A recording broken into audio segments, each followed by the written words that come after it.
Bonjour, je suis heureux de vous retrouver dans cette vidéo. Alors, dans la précédente, je vous ai parlé de ma vision du décodage psycho-émotionnel.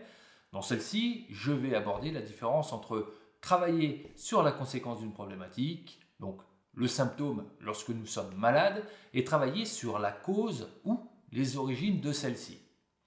D'abord, un petit rappel, le décodage psycho-émotionnel a pour but de déterminer les origines du problématique en vue de la régler.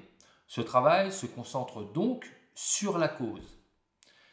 Vous le savez peut-être, beaucoup d'études en parlent et cela fait plusieurs décennies que nous entendons régulièrement dire que nos souffrances sont dans la tête lorsqu'un médecin ne trouve pas la cause de notre maladie et que un bon nombre de maladies, bénignes comme graves, ou de problématiques diverses, sont souvent déclenchées par notre émotionnel. Nous appelons cela une maladie ou une problématique psychosomatique. Autrement dit, notre corps va exprimer ce que notre inconscient va nous cacher. Et que nous y croyons ou non, notre corps va somatiser régulièrement jusqu'à ce qu'il soit entendu. Je vais vous donner deux exemples de cas où notre inconscient nous joue des tours, soit dans un problème de santé, soit dans un problème relationnel. On va prendre le cas d'une personne qui n'ose jamais exprimer ce qu'elle a sur le cœur.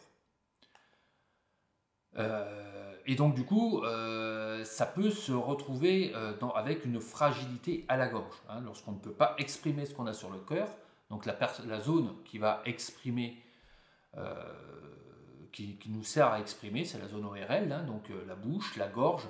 Voilà. Donc lorsqu'on n'ose pas exprimer ce qu'on a sur le cœur, on va fragiliser cette zone-là automatiquement. Cela ouvre donc les portes aux extinctions de voix, aux angines ou aux maladies plus graves, maladies des cordes vocales, cancer, etc.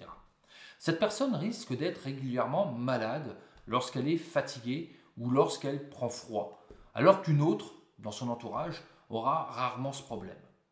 En cas de maladie, elle va donc naturellement traiter sa gorge en prenant des pastilles ou du sirop pour la gorge et cela n'enlèvera pas la fragilité émotionnelle. Elle continuera donc, lorsqu'il fait froid ou dans certaines périodes, de se retrouver avec son extinction de voix ou son angine. Dans un deuxième exemple, je vais prendre une personne qui a des difficultés relationnelles. Elle se plaint régulièrement de ne pas pouvoir créer de liens forts avec d'autres personnes. Elle se sent régulièrement rejetée. Pour pouvoir contrecarrer ceci, elle va s'inscrire sur des sites de rencontres ou à des différents ateliers pour pouvoir nouer des liens. Mais étrangement, rien n'y fait. À chaque fois, le lien a du mal à se créer. Dans un travail de décodage, on va découvrir que l'homme qu'elle aimait le plus au monde l'a quittée et qu'elle en a énormément souffert et que c'est encore douloureux. Et que du coup, créer des liens la met inconsciemment en insécurité car les personnes que nous aimons peuvent toujours nous quitter.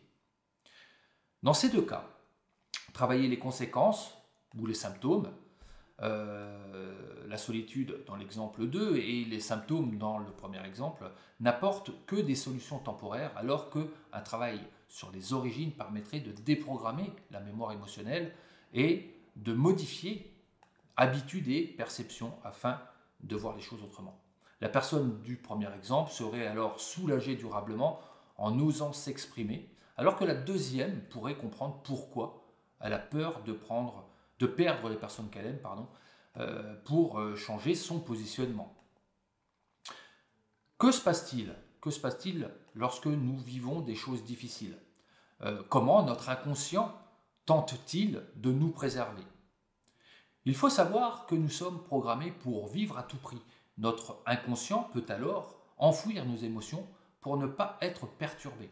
Cependant, comme un antivirus, il va programmer un fonctionnement visant à nous protéger, mais cela ne fonctionne pas vraiment car depuis quelques décennies, notre vie évolue extrêmement vite. Nous avons plusieurs vies en une. Donc nous nous marions, nous nous séparons, nous créons des enfants avec une personne, puis d'autres avec d'autres, etc., etc. Donc, les émotions, les émotions enfouies créent un stress physiologique. Et ce stress physiologique va perturber l'équilibre physiologique de notre organisme. Alors ce stress physiologique n'a rien à voir avec le stress émotionnel que nous vivons. C'est un stress, une légère perturbation du fonctionnement d'un organe, hein, et qui va du coup, si cela dure trop longtemps, engendrer un réel déséquilibre visant à, du coup, amenant à une maladie. Hein, du coup, ce stress physiologique qui touche les organes va créer avec le temps une fragilité qui sera propice à la maladie ou à un état émotionnel qui lui sera propice au conflit ou à la fuite.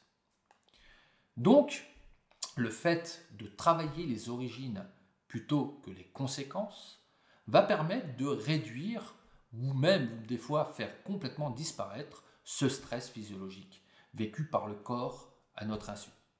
Notre corps va alors pouvoir trouver ses capacités régénératrices pour lutter efficacement contre la maladie. Notre mental va retrouver le contrôle afin de mieux gérer nos émotions.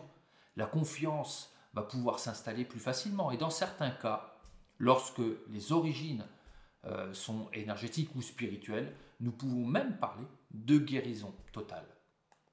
Voilà, j'espère que cette vidéo vous a plu, qu'elle a répondu à certaines interrogations. Dans la prochaine, je vous parlerai rapidement de l'accompagnement que je propose et je vous dis donc à très vite et si vous voulez m'aider, bien entendu, partagez cette vidéo. Et en attendant, je vous souhaite une excellente journée ou une excellente soirée. Au revoir et à bientôt.